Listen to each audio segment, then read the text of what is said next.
बांग्लादेश की राजनीति एक बार फिर से जबरदस्त तूफान में घिर गई है। देश में अंतरिम सरकार के मुखिया मोहम्मद यूनुस की कुर्सी हिल रही है। दिसंबर में प्रस्तावित चुनाव को लेकर यूनुस पर जबरदस्त दबाव है।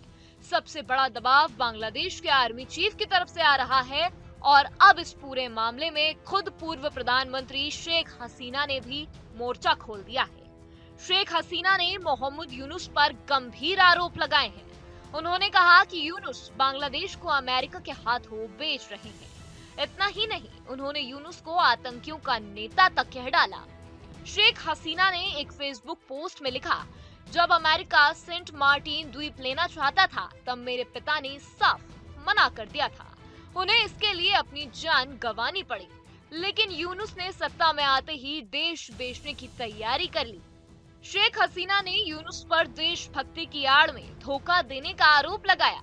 उन्होंने कहा कि जिस देश ने 1971 में 30 लाख शहीदों की कुर्बानी देकर आजादी पाई, उस देश की 1 इंच जमीन भी कोई नहीं दे सकता।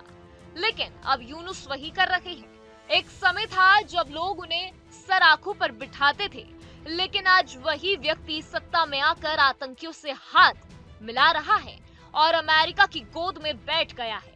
ये बांग्लादेश के लिए बहुत शर्मनाक है। शेख हसीना का सबसे गंभीर आरोप यही है, यूनुस ने सत्ता में आने के लिए आतंकियों का साथ लिया। उन्होंने दावा किया है कि यूनुस ने ऐसे संगठनों से हाथ मिलाया है जिन्हें दुनिया भर में बैन किया गया है। हमने इन आतंकियों से देश की रक्षा की थी। एक बड़ा आतंकी हमला हुआ था जिसके बाद हमने सख्त कदम उठाए, कई गिरफ्तारियां की, लेकिन अब यूनुस ने उन सभी को रिहा कर दिया है। अब जेलें खाली हैं और आतंकियों का राज चल रहा है। शेख हसीना का ये बयान देश की राजनीति में आग की तरह फैल गया है। लोग अब सवाल पूछ रहे हैं, क्या यूनुस सच में देश को बेच रहे हैं? क्या सेना की मदद से उनकी सरकार गिरेगी? क्या बांग्लादेश फिर से अशांति की ओर बढ़ रहा है?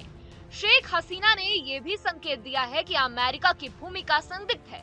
उन्होंने कहा है कि अमेरिका सेंट मार्टिन आइलैंड पर नजर रखे हुए है और यूनुस उसी दिशा में झुक गए हैं। बांग्लादेश में सत्ता को लेकर जो लड़ाई चल रही है, अब वो केवल चुनाव की नहीं रही है, बल्कि ये देशभक्ति बनाम गद्दारी की बहस बन चुकी है। शेख हसीना का हमला बेहद सीधा और निजी है।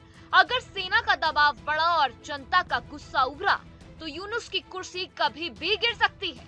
अब देखने वाली बात ये होगी कि यूनुस इसका जवाब कैसे और कब देते हैं, क्योंकि शेख हसीना ने एक बार फिर सिर्फ राजनीति नहीं बल्कि देश की आत्मा की लड़ाई की शुरुआत कर दी है। न्यूज नेशन अब व्हाट्सएप पर खबरों की ताजा अपडेट के लिए न्यूज नेशन के इस QR कोड को स्कैन करें।